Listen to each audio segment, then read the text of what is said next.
Yeah, shout out to legalization. Shout out to the legalization, though. Yeah, like I was still a good step. I was thinking like one thing. Like I'm very open about my a cannabis enthusiast. I'm gonna say because I'm not much of a drinker. I don't really drink at all.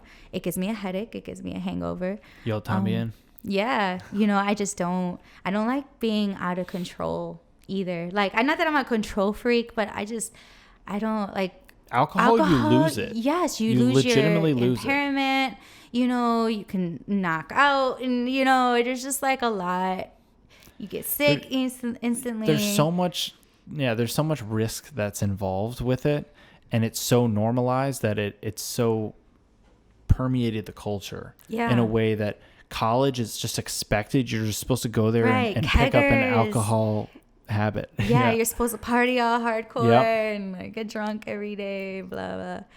But yeah, so marijuana for me, it's I don't know, it just enhances life experience, and it's a plant. It's an herbal plant grown on the earth. How do you like best consuming it? I like flower. Yeah, same. Flower in a joint is like my ultimate favorite, and it has to be like a hemp paper, all natural. Yo, that blunt at your party. Oh my God. It was an all natural, handmade, hand rolled. It was a hand rolled leaf. It was a leaf. It was a cannabis leaf. It was a cannabis leaf.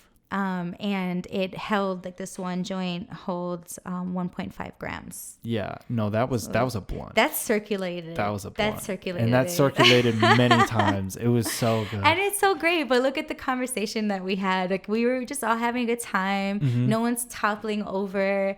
And, like, well, maybe there was food because there was alcohol. Yeah, there's a little alcohol involved as well. Yes. So, but, like, for the most part, weed, marijuana, it totally levels me out. Sometimes it focuses me. And I can always learn a difference too. Like when I do Ramadan, for example, that just passed, I don't smoke at all. I go through periods where I don't smoke at all. And it's not like this drug that everybody or that the government proclaimed for it to be. When you have no side effects. Like I've never had a withdrawal. Right. Me neither. Like if you told me like, oh, marijuana can't be smoked anymore. All right, it can't be smoked anymore. It's not like anything happens to my body. It's not like, I was just like thinking about that, meaning like, what? So like it is now? No, right? Totally. Because it's already told that we can't smoke it.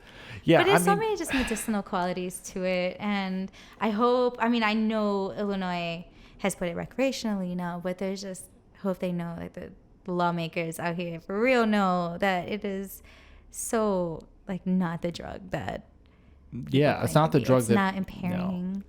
And most Americans don't feel that way anymore anyway. No, they do. Because I was in an Uber the other day, and it was a discussion in an Uber pool. And I actually personally love Uber pools, by the way, or Lyft. I do the shared Lyfts, whatever's cheaper, honestly.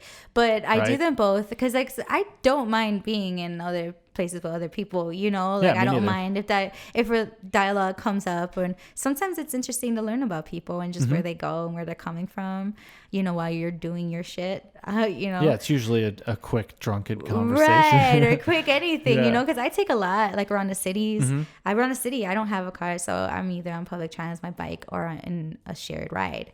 So I have some interesting conversations with people, and one lady just yesterday was complaining. She was like older, let's say middle-aged, maybe in her 50s, Chicago, you could tell, like super Chicago lady, and she was like, can you believe now they're gonna let people drive while smoking marijuana? Like, what do you think is gonna happen? Like, the world's gone mad. Like, she was so against it, and I was like, actually, I feel like I'm more concentrated driver if I drive and smoke marijuana. It's actually that's a controversial opinion, right? And it really, well, it's like alcohol. People claim, there's people that claim that they can concentrate but on alcohol. No. See, but that's actually physically proven. Whereas being high, if you're only a little high, if anything, you're more like cautious.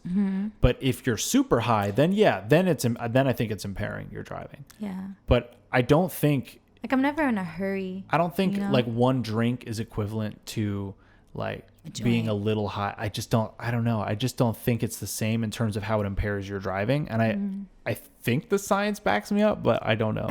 That could be just me wishing that's the information.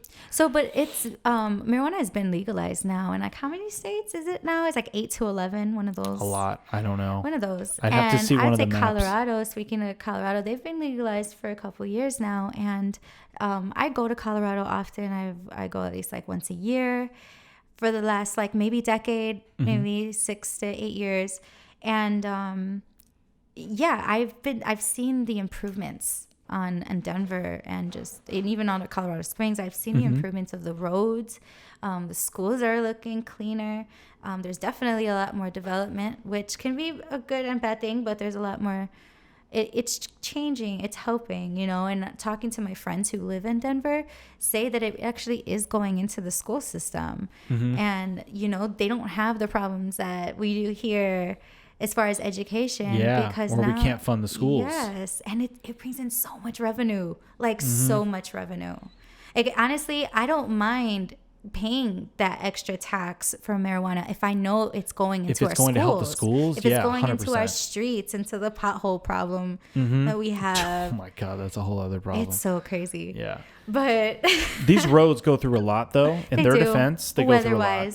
Like even today, it's the end of June and it's foggy and cold outside. Right. San Francisco. So I'm looking at a map of the legalization here. And so we got Washington, Oregon, Nevada, California, Alaska, Colorado, Michigan, Vermont, Maine. Wow, there's a lot. Massachusetts. And I think that's it for what's currently legal.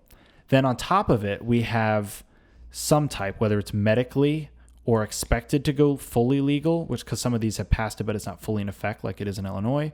We have Arizona, Utah, Colorado, again, New Mexico, Montana, North Dakota. Wow. I know, it's more than you think. Minnesota, Illinois, obviously, because it just got passed, but it's not fully there yet. Florida as well. Wow.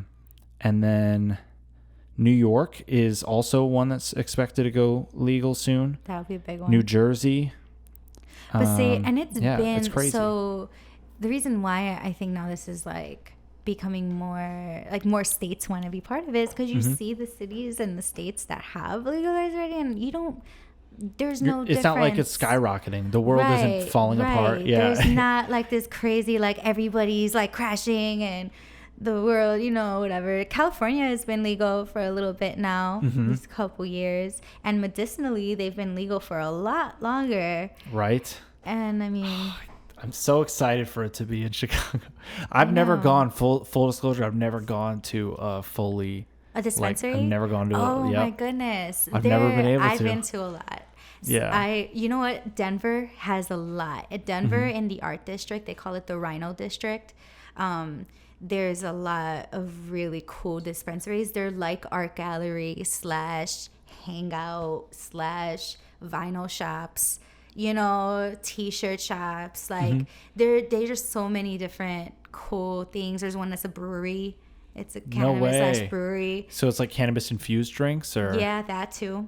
Yeah, it's crazy. And then Vegas has a lot too now because Vegas went recreational, and they have like super clubby ones, which I wasn't about. Yeah, maybe not really your vibe. Like the ones off the strip a little bit. Those are more like it's got to fit the vibe of Vegas. That makes sense. Okay. Yeah, but it's still interesting though. It's still it's like going to a marijuana club. Like it's just you have to see it. It's a different vibe. Yeah, but it's not my preferred. Not my preferred. Yeah. But just outside though, Vegas has a lot of really cool dispensaries too, where they were really nice to me too.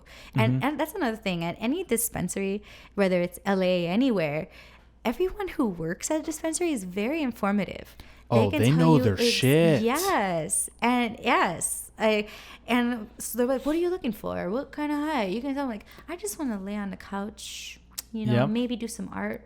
And be like, okay, I think you would like Big Papa pineapple right? Whatever name. No, you know no, what I for mean? sure. And Like, they do the work for you. That's what Yeah. Marcus was telling me. I had him on the podcast. He talked about his time in a dispensary as a bud tender and how he was all about wanting to know the weed so well that he could tell you exactly what you needed based on what you tell him. Yeah. And that's so cool because then skill. It's you know the great. people love their job that are doing it. Yeah. Like, you know, they're going to do a job where like, yeah, I genuinely look forward to going to work every day. Like that's awesome. And we could employ a ton of people in all of those jobs and there's so much job opportunity. There's so much job opportunity. Traveling, like, so transporting the shit, like the people actually in the store, the people who grow it, the people who make the stuff that the growers need to fertilize, and you know, you're that's a whole economy that you're creating that now is given a legal framework to pay its taxes. Yeah. Why would we not want to do that? If the drug dealers are making money, why can't we make money? Right. You know, like, and if we can do it in a way where the money's going towards, where it goes to the communities, it's going back to the community. Yes. And not imprisoning people. I think that's the other biggest part is and the imprisoning people. I think a big thing with legalization, like, if you're legalizing, you better pardon as well, because there are people incarcerated for this who've lost a lot of their life. And it's not cool. Yet you have like rapists out here, and you know, getting out, that's 6-month probation for confessing to a crime, like right. You know, and marijuana is so like it's a medicinal thing. It's a plant. Do you want people? So here's an argument that I want to make to our potentially conservative listeners, and this is a legitimate argument that I want to make here, and I want to be super fair with it. If you are for total freedom, are we for the freedom of changing our own consciousness? Do you think that the government should be able to tell you that you can't use your own items to alter your own consciousness for your own brain? Do you think the government should be telling you what you should do with your body? I don't know. I was going to say no. People, your answer is no. Yeah. So you should have your own liberty. Growing your own, a plant. I mean, this is a plant. It's a flower. Right? In your garden that has the potential to raise consciousness or heal. Or reduce inflation. Reduce Reducing pain, anxiety. Right. Some people different strains take it for for different appetite if you're having having a hard time eating. Yeah. There's maybe you're taking other things. medication, and so then you need to supplement with that to offset those side effects. You know, it's I'm a just no-brainer. saying, I don't get it. I don't see the other side of the argument, you know? Right? I don't I'm really either. trying. I'm really trying.